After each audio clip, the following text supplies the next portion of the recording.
Vous savez ce qui vous tue, ce ne sont pas vos ennemis, ce ne sont pas les gens qui vous haïssent ouvertement, c'est votre politesse, votre gentillesse, votre besoin désespéré d'être aimé par des gens qui ne vous respectent même pas. En ce moment même, quelqu'un utilise vos bonnes manières contre vous. Il compte sur vous pour sourire quand il vous manque de respect. Il compte sur vous pour rester silencieux quand ils franchissent vos limites. Et vous le faites, chaque fois. Mais voici ce que personne ne vous dit. La politesse sans limite est juste de la faiblesse portant un masque. Machiavel a compris quelque chose que la plupart des gens passent leur vie entière à refuser d'accepter. Il savait que le monde ne récompense pas le bon gars. Il récompense le gars qui sait quand arrêter d'être gentil, le gars qui peut changer de cap et devenir impitoyable quand la situation l'exige. Et permettez-moi d'être clair, je ne parle pas d'être méchant sans raison, je ne parle pas d'être cruel ou sans cœur. Je parle d'une impitoyabilité stratégique, celle qui protège votre temps, votre énergie, votre paix et votre maudite dignité. Il y a des moments dans la vie où être poli est en fait de l'autodestruction, où votre gentillesse devient l'arme que quelqu'un d'autre utilise pour vous poignarder dans le dos.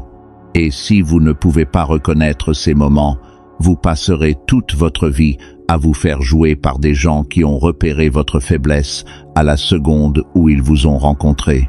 Pensez-y, combien de fois avez-vous laissé quelqu'un vous manquer de respect parce que vous ne vouliez pas faire de scène?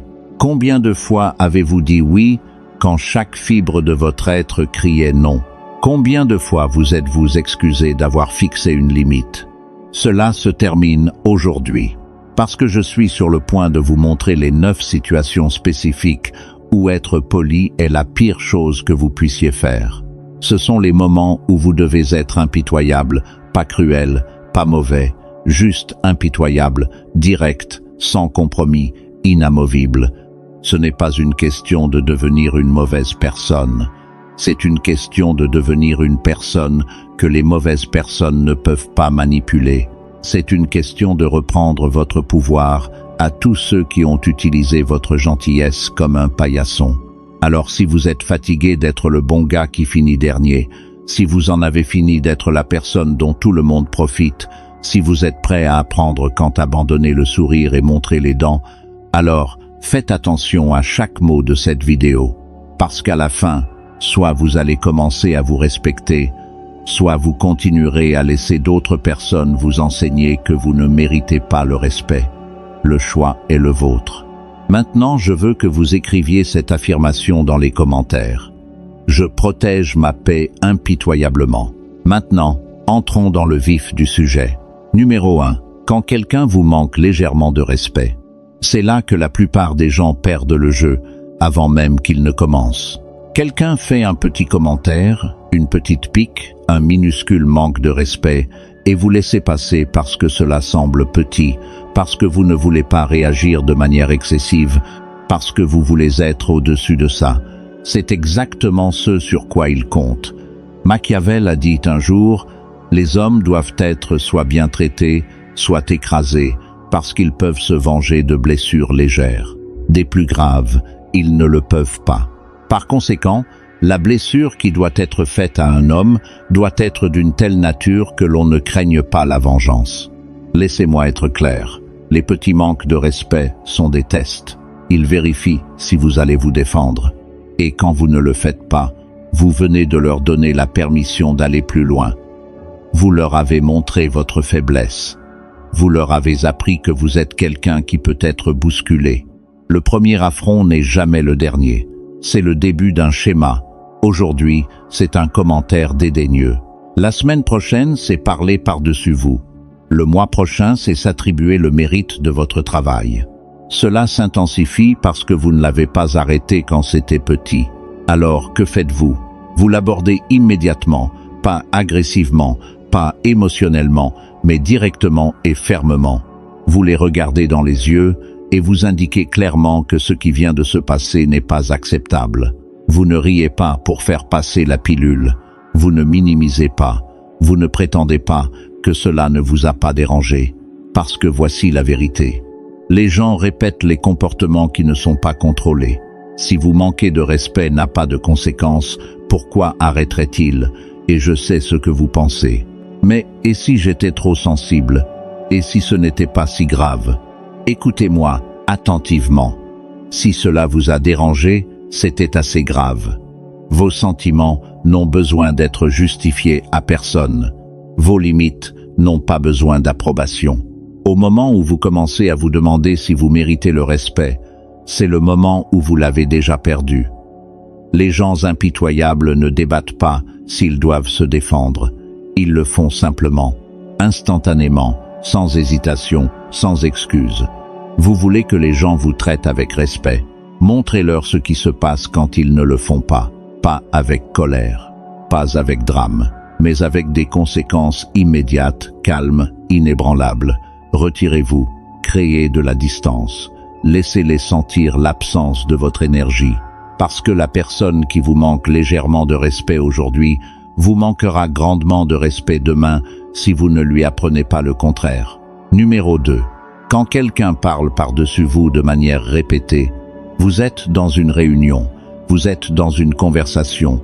Vous commencez à parler et quelqu'un vous coupe. Une fois, vous laissez passer. 2 fois, vous commencez à remarquer. 3 fois, maintenant c'est un jeu de pouvoir. Et si vous continuez à laisser cela se produire, vous venez d'accepter votre position au bas de la hiérarchie. Parler par-dessus quelqu'un n'est pas accidentel quand cela continue de se produire. C'est de la domination. C'est eux disant sans mots que ce qu'ils ont à dire compte plus que ce que vous avez à dire, que leur voix mérite de l'espace et la vôtre non. La plupart des gens gèrent cela en parlant plus fort, en essayant de rivaliser, en attendant une ouverture qui ne vient jamais. C'est le mauvais mouvement. Vous jouez à leur jeu selon leurs termes. Voici ce que font les gens impitoyables. Ils arrêtent de parler au milieu de la phrase. Silence complet. Ils laissent l'interruption flotter dans l'air. Ils laissent tout le monde dans la pièce ressentir la gêne de ce qui vient de se passer. Puis, ils attendent. Ils ne se précipitent pas pour remplir le silence. Ils ne rient pas nerveusement. Ils attendent juste et regardent la personne qui les a interrompus se tortiller. Et puis, quand le moment est venu, ils disent calmement « Je n'avais pas fini », 4 mots. Pas d'agression, pas d'émotion, juste une déclaration de fait qui rend la chose claire comme de l'eau de roche. Cela ne se reproduira plus. Ou mieux encore, vous abordez le schéma directement. J'ai remarqué que tu m'as interrompu 3 fois au cours des 10 dernières minutes. J'ai besoin que tu me laisses finir. Public, direct, impossible à ignorer. Est-ce que ce sera inconfortable? Absolument. Est-ce que certaines personnes penseront que vous en faites trop? Probablement. Est-ce que ça vous importe? Ça ne devrait pas. Parce que l'alternative est de passer le reste de votre vie à être réduit au silence par des gens qui ont appris qu'ils peuvent voler votre voix sans conséquence. Voici ce que la plupart des gens ne comprennent pas. La personne qui continue de vous interrompre ne le fait pas par accident. Ils vous ont jaugé et ont décidé que vous ne riposteriez pas. Ils ont calculé que vous valorisez le fait d'être poli plus que le fait d'être entendu. Et ils ont raison, jusqu'à ce que vous leur prouviez le contraire. Votre voix a de la valeur. Vos pensées comptent. Vos mots méritent d'être entendus. Et quiconque essaye à plusieurs reprises de vous prendre cela n'est pas quelqu'un envers qui vous devez être poli. C'est quelqu'un que vous devez remettre à sa place. Arrêtez de rétrécir. Arrêtez d'accommoder. Arrêtez de vous faire plus petit pour que d'autres personnes puissent se sentir plus grandes. Le monde a assez de gens calmes qui se laissent marcher dessus. Il a besoin de plus de gens qui refusent d'être réduits au silence. Je veux que vous écriviez cette affirmation dans les commentaires. Ma voix compte. Numéro 3. Quand on vous met la pression pour pardonner rapidement, quelqu'un vous blesse, vous trahit, vous ment, vous manque de respect. Et avant même que vous ayez traité la douleur, les gens commencent à vous mettre la pression pour pardonner. Laisse tomber. Passe à autre chose. Sois plus grand que ça. Ne garde pas rancune. Tout le monde a des conseils sur votre pardon, sauf la personne qui vous a réellement fait du tort. Machiavel a dit un jour, « Les bienfaits doivent être accordés petit à petit afin qu'ils puissent être mieux savourés. » La même chose s'applique au pardon. Le vrai pardon n'est pas quelque chose que l'on distribue comme des échantillons gratuits.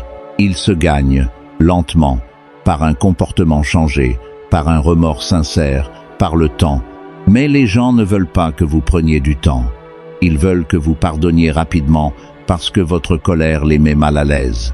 Vos limites les font se sentir coupables. Votre refus de prétendre que tout va bien perturbe leur paix. Alors ils déguisent leur inconfort en sagesse. Ils vous disent que s'accrocher à la colère vous fera plus de mal qu'à eux. Ils disent que le pardon est pour vous, pas pour eux. Et techniquement, ils n'ont pas tort, mais ils n'ont pas raison non plus. Parce que le pardon selon le calendrier de quelqu'un d'autre n'est pas du pardon. C'est de la conformité. C'est vous avalant votre douleur pour que d'autres personnes n'aient pas à supporter les conséquences de ce qu'ils ont fait ou de ce qu'ils ont permis de se produire. Le vrai pardon se produit quand vous êtes prêt, pas quand ils veulent que vous soyez prêt, pas quand c'est pratique pour eux, pas quand assez de temps a passé selon l'horloge de quelqu'un d'autre. Et voici ce que savent les gens impitoyables. Certaines choses ne méritent pas le pardon, certaines trahisons sont trop profondes. Certains mensonges sont trop destructeurs. Certaines personnes vous ont montré exactement qui elles sont, et les croire la première fois n'est pas garder rancune, c'est avoir des standards. Vous ne devez le pardon à personne. Vous ne le devez surtout pas à des gens qui ne se sont pas excusés, qui n'ont pas changé, qui n'ont pas fait une seule chose pour réparer les dégâts qu'ils ont causés. Alors, quand quelqu'un vous met la pression pour pardonner, demandez-vous, de qui se soucie-t-il vraiment ? De votre confort ou du leur? Et si la réponse est le leur, vous avez votre réponse quant à savoir si leur conseil vaut la peine d'être suivi. Prenez votre temps, ressentez vos sentiments, protégez votre paix.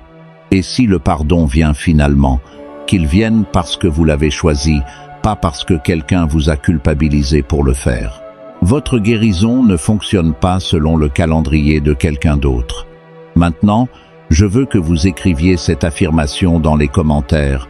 Je pardonne selon mes conditions. Numéro 4. Quand quelqu'un vous garde émotionnellement occupé. Vous connaissez cette personne. Elle a toujours une crise, toujours un drame, a toujours besoin de vos conseils, de votre temps, de votre énergie émotionnelle, et d'une manière ou d'une autre, ces urgences deviennent toujours votre responsabilité. Aujourd'hui, elle est contrariée par quelque chose au travail. Demain, ce sont des problèmes relationnels. La semaine prochaine, c'est un drame familial. Il y a toujours quelque chose et vous êtes toujours celui qu'elle appelle. Au début, vous vous sentez bien à ce sujet. Vous vous sentez nécessaire, important, comme un bon ami. Mais lentement, vous commencez à remarquer quelque chose. Chaque conversation tourne autour d'elle. Chaque interaction vous vide. Vous donnez et donnez et donnez. Et d'une manière ou d'une autre, vous êtes toujours laissé vide. Ce n'est pas de l'amitié, c'est de l'extraction. Ces gens sont des vampires émotionnels. Ils ne veulent pas vos conseils. S'ils les voulaient, ils les suivraient réellement. Ils veulent votre énergie. Ils veulent quelqu'un pour absorber leur chaos afin qu'ils n'aient pas à le gérer eux-mêmes. Ils veulent un dépotoir. Et vous, vous êtes porté volontaire pour le travail. Et voici le piège. Si vous essayez de vous retirer, ils vous font sentir coupable. Ils vous rappellent toutes les fois où ils ont eu besoin de vous. Ils agissent comme s'ils étaient blessés, que vous ne soyez pas disponible. Ils vous font sentir que fixer une limite, c'est les abandonner. Mais laissez-moi vous demander quelque chose. Quand était la dernière fois qu'ils se sont montrés pour vous ? Quand était la dernière fois qu'ils ont demandé comment vous alliez et ont réellement attendu une réponse? Quand était la dernière fois que cette relation semblait équilibrée? Si vous ne pouvez pas vous en souvenir, c'est votre réponse. Les gens impitoyables comprennent quelque chose de crucial.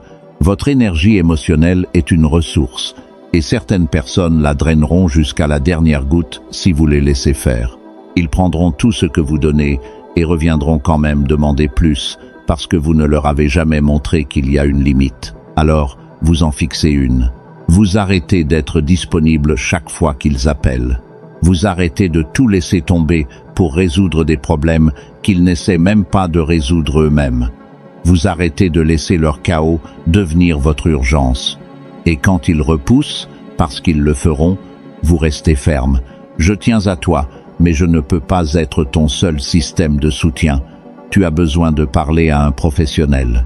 Ou simplement, je n'ai pas la capacité pour ça en ce moment. Cela semble dur, cela semble méchant, mais c'est nécessaire. Parce que protéger votre paix n'est pas égoïste, c'est de la survie. Arrêtez de vous mettre en feu pour garder d'autres personnes au chaud. Numéro 5. Quand votre temps est traité comme flexible, ils arrivent en retard. Ils annulent à la dernière minute. Ils changent les plans sans demander. Ils supposent que vous vous ajusterez simplement parce que votre temps n'est pas vraiment important de toute façon. Et vous vous ajustez, vous attendez, vous reprogrammez, vous accommodez, parce que vous ne voulez pas être difficile, parce que vous voulez être compréhensif, parce que sûrement il ne voulait rien dire par là, mais il voulait dire quelque chose par là. Il voulait dire que votre temps ne compte pas autant que le leur. Machiavel a dit un jour, la première méthode pour estimer l'intelligence d'un souverain est de regarder les hommes qu'il a autour de lui. La même chose s'applique à vous. Regardez les gens dans votre vie. Respectent-ils votre temps ou le traitent-ils comme quelque chose qu'ils peuvent gaspiller sans conséquence? Parce que voici la vérité. Les gens qui vous respectent arrivent à l'heure. Ils tiennent leurs engagements. Ils valorisent votre emploi du temps autant que le leur. Et quand quelque chose arrive, ils communiquent tôt et s'excusent sincèrement. Les gens qui ne vous respectent pas, ils sont constamment en retard. Ils annulent à la dernière minute. Ils font des plans et les brisent comme si de rien n'était. Et ils ont toujours une excuse prête. Une fois est un accident, 2 fois est un modèle, 3 fois est un choix. Et si vous continuez à l'accepter, vous leur apprenez que manquer de respect à votre temps n'a pas de conséquences. Alors que font les gens impitoyables? Ils partent. Vous avez dit que vous vous rencontreriez à 2 heures. Il est 2h15 et ils ne sont pas là. Vous partez. Pas de texto en colère, pas de sermon, juste parti. Et quand ils arrivent finalement et demandent où vous êtes, vous dites simplement « J'ai attendu jusqu'à 2 heures. Tu n'étais pas là, alors je suis parti. » Ils seront choqués. Ils penseront que vous êtes déraisonnable. Ils diront que ce n'était que 15 minutes. Et c'est là que vous savez que vous avez fait la bonne chose. Parce que quelqu'un qui respectait vraiment votre temps ne penserait pas que 15 minutes de celui-ci étaient jetables. Arrêtez d'attendre les gens qui vous font attendre. Arrêtez de réorganiser votre vie pour des gens qui ne réorganiseraient pas leur après-midi pour vous.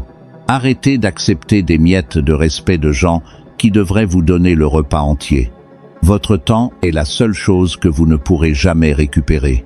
Chaque minute que quelqu'un gaspille est une minute de votre vie que vous ne reverrez jamais.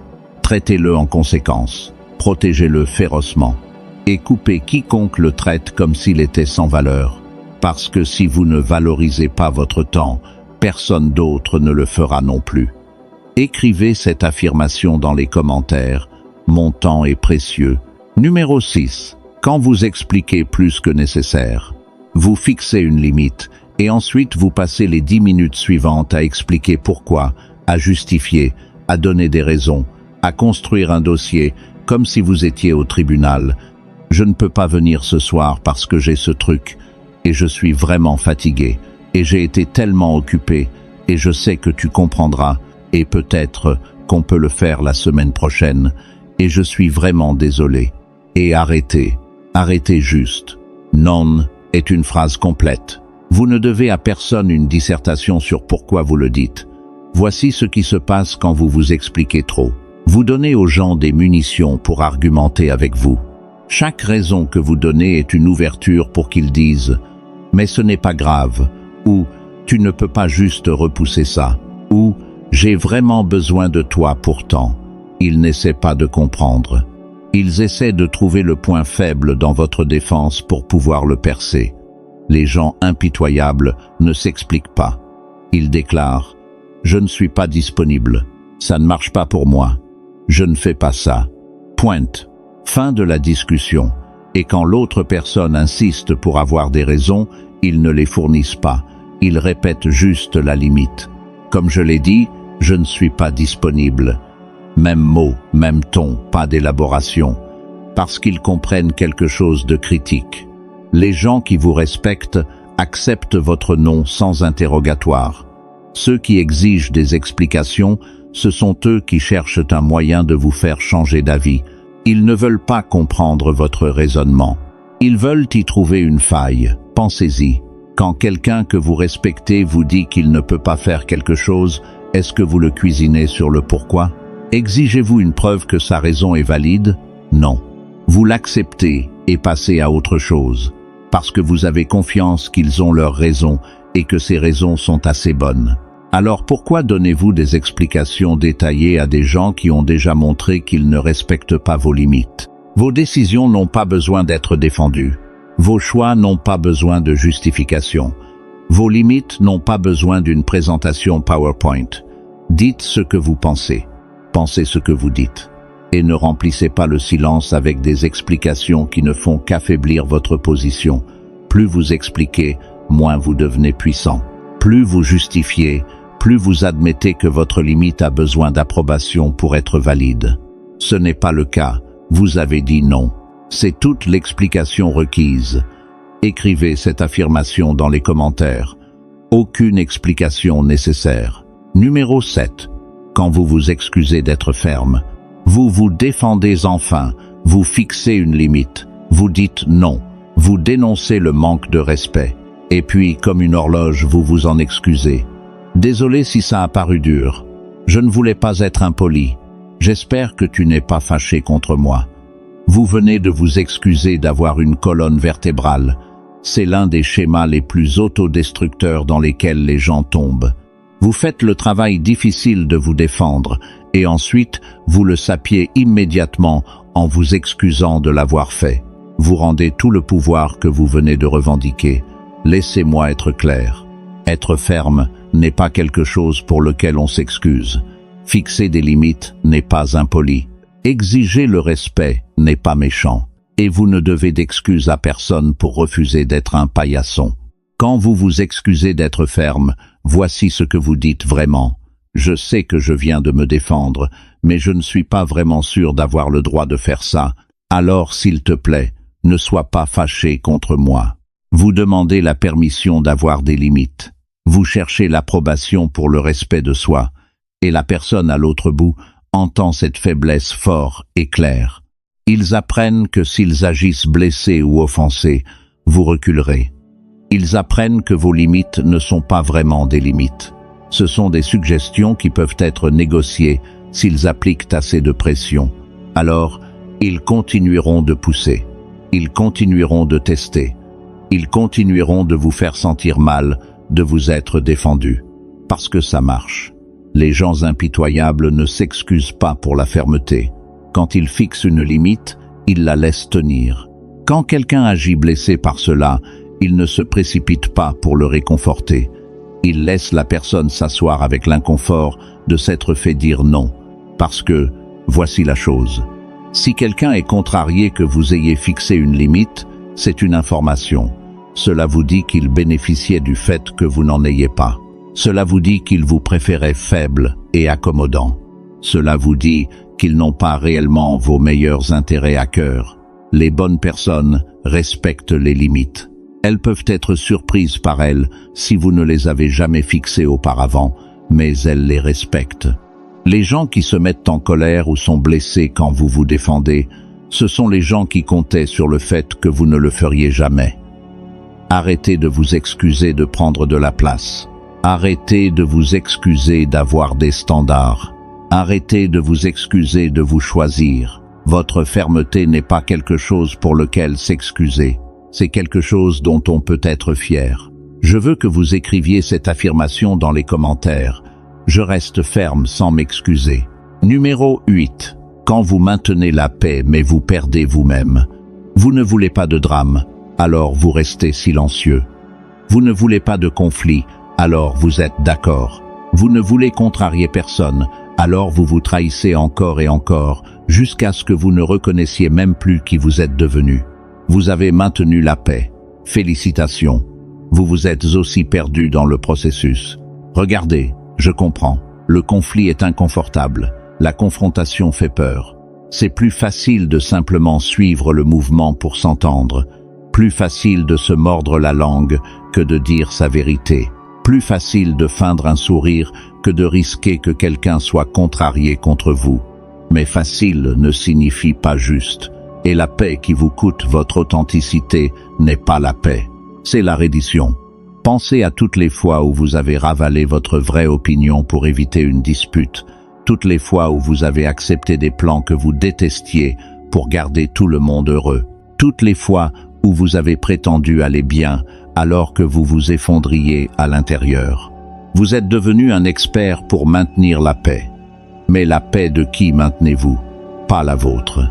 Vous êtes en guerre avec vous-même chaque jour, combattant l'envie de crier votre vérité, supprimant qui vous êtes vraiment pour maintenir une harmonie qui ne vous inclut même pas. Ce n'est pas du maintien de la paix, c'est de l'abandon de soi. Et le pire, les gens pour qui vous faites cela ne l'apprécient même pas. Ils pensent que vous êtes sincèrement heureux. Ils pensent que vous êtes sincèrement d'accord. Ils n'ont aucune idée que vous mourrez à l'intérieur parce que vous êtes devenu si bon à faire semblant. Les gens impitoyables comprennent que la vraie paix ne vient pas de l'évitement du conflit. Elle vient du fait d'être si aligné avec soi-même que le conflit externe ne vous ébranle pas. Elle vient du fait de savoir que décevoir les autres est parfois nécessaire pour éviter de se décevoir soi-même. Vous voulez savoir ce qui est plus épuisant que de gérer un conflit? Vivre une vie qui n'est pas la vôtre. Passer des décennies à jouer un personnage que vous avez créé pour rendre d'autres personnes confortables. Se regarder dans le miroir à 50 ans et réaliser que vous n'avez aucune idée de qui vous êtes réellement. Certains conflits sont nécessaires. Certaines relations ont besoin d'être secouées. Certaines personnes ont besoin d'être contrariées contre vous parce que l'alternative est que vous soyez contrarié contre vous-même pour toujours. Arrêtez de vous sacrifier sur l'autel du confort des autres. Arrêtez de vous rendre plus petit pour que tout le monde puisse rester confortable. Arrêtez de maintenir une paix qui ne vous inclut pas. Les bonnes personnes aimeront le vrai vous. Les mauvaises partiront. Laissez-les faire. Écrivez cette affirmation dans les commentaires. Je me choisis. Numéro 9. Quand quelqu'un continue de tester après des avertissements, vous les avez avertis, vous avez été clair, vous avez énoncé votre limite plusieurs fois et il continue de la tester, continuant de pousser, continuant de voir si peut-être cette fois vous ne donnerez pas suite. C'est le moment qui sépare les gens qui ont des limites des gens qui ne font qu'en parler. Parce que voici la vérité. Une limite sans conséquence n'est qu'une suggestion, et les gens qui continuent de tester après des avertissements ne sont pas confus quant à l'endroit où se trouve la ligne. Ils parient que vous ne ferez rien quand ils la franchiront. Ils parient que vous vous souciez plus de les garder près de vous que de vous respecter vous-même. Et chaque fois que vous les avertissez à nouveau au lieu de donner suite, vous leur prouvez qu'ils ont raison. Si tu refais ça, on en a fini. Puis ils le refont et vous donnez un autre avertissement. Maintenant, vous êtes un menteur. Pas pour eux, pour vous-même. Vous leur avez appris que vos mots ne signifient rien, que vos limites sont négociables, que les conséquences ne sont que des menaces que vous proférez quand vous êtes contrarié, mais que vous n'appliquez jamais réellement. Alors, ils continuent de tester. Pourquoi ne le feraient-ils pas? Il n'y a pas d'inconvénient. Ils peuvent continuer à faire ce qu'ils veulent.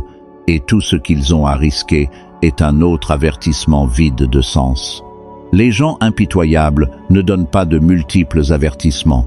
Ils donnent une déclaration claire de ce qui est acceptable et de ce qui se passe si c'est violé.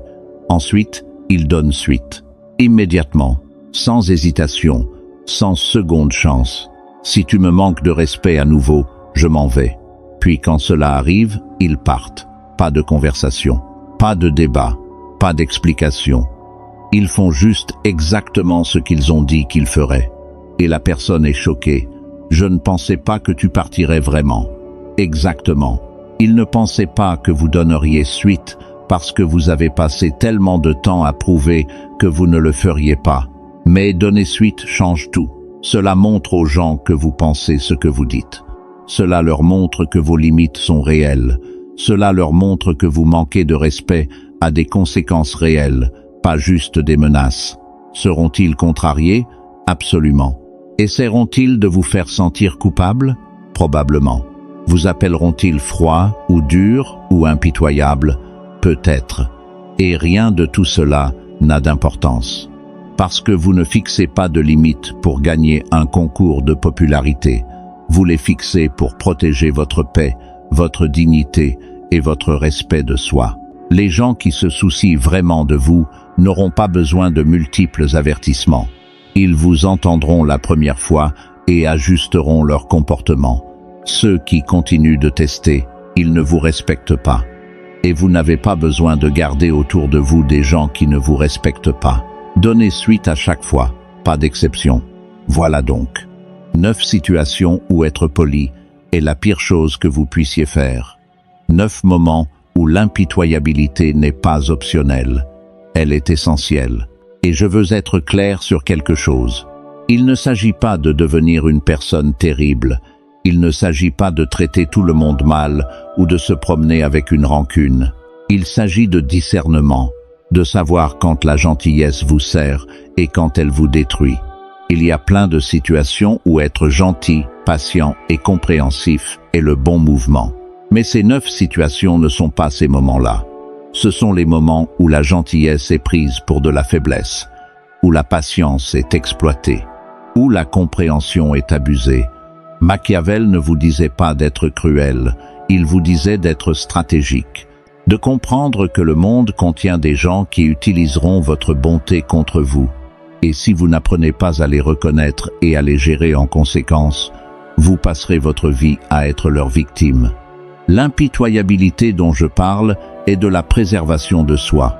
C'est protéger ce qui compte, votre temps, votre énergie, votre dignité, votre paix. C'est refuser d'être un paillasson, tout en restant une bonne personne. Vous pouvez être gentil et avoir des limites. Vous pouvez être compatissant et exiger le respect. Vous pouvez être compréhensif et quand même vous éloigner des gens qui vous drainent. Mais vous devez être prêt à faire la chose difficile, à avoir la conversation difficile, à appliquer la conséquence, à rester seul si nécessaire. Parce qu'à la fin de la journée, la seule personne garantie d'être avec vous pour toute votre vie, c'est vous. Et si vous vous trahissez pour plaire aux autres, vous finirez seul, de toute façon. Juste seul avec une version de vous-même que vous ne reconnaissez même pas. Alors si cette vidéo a résonné en vous, appuyez sur ce bouton j'aime, partagez ceci avec quelqu'un qui a besoin de l'entendre. Et abonnez-vous à cette chaîne, parce que nous ne faisons que commencer. Arrêtez d'être poli avec les gens qui ne le méritent pas. Je vous verrai dans la prochaine.